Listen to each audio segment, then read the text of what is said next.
He is indeed back. Michael Beller of Sports Illustrated for another sermon at the pulpit. It's Beller's Bracketology. Let's look at the Big Ten and the weekend to come, Michael Beller, because there's a couple games you have your eye on could affect March resumes for a couple Big Ten schools. Yeah, now keep in mind Michigan, Indiana playing each other tonight, so let's put that game to the side for now. Move on to Sunday. First, Michigan and Michigan State. Wolverines' best work has come out of conference. A win over Marquette that is looking better and better as Marquette looks better and better. And then also a win over SMU. The in-conference resume hasn't been great for the Wolverines to date. Now we look at Michigan State, a very up-and-down team. The talent is there. Miles Bridges, just a phenomenal freshman and really is the best player, I think, in the Big Ten, even if it doesn't always show. No disrespect to guys like Ethan Happ and Caleb Swanigan, but their two best teams they've played in the Big Ten, they've lost to. So we got to keep that in mind. 3 straight losses now for Michigan State. The win over Northwestern, the wins over Minnesota, those are going to look good. But again, a big game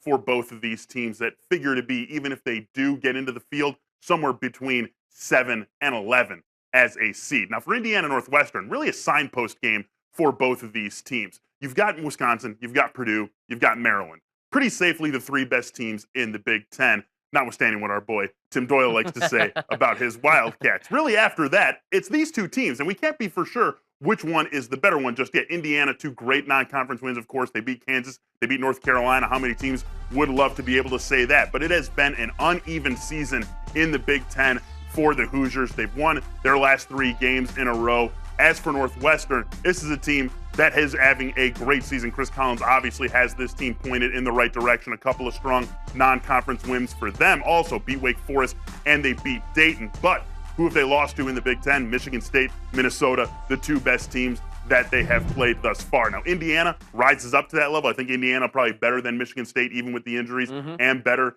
than Minnesota. It's going to be a big test for Northwestern at home. One of the biggest games they've had in Evanston in a long time. You're going to want to watch that one. And I really do think that whichever team comes out as the victor in this game, even though Indiana has the handicap of being on the road, can rightfully say we are that next best team behind Wisconsin, Purdue, and Maryland in the Big Ten. With no football to speak of on Sunday, the Big Ten and college basketball takes center stage with these pivotal matchups for the March resumes of those schools. If you missed any of our prior conversations with Michael Beller tonight here on The Rally, you'll find them on demand on your favorite 120 platform by searching Beller's Bracketology.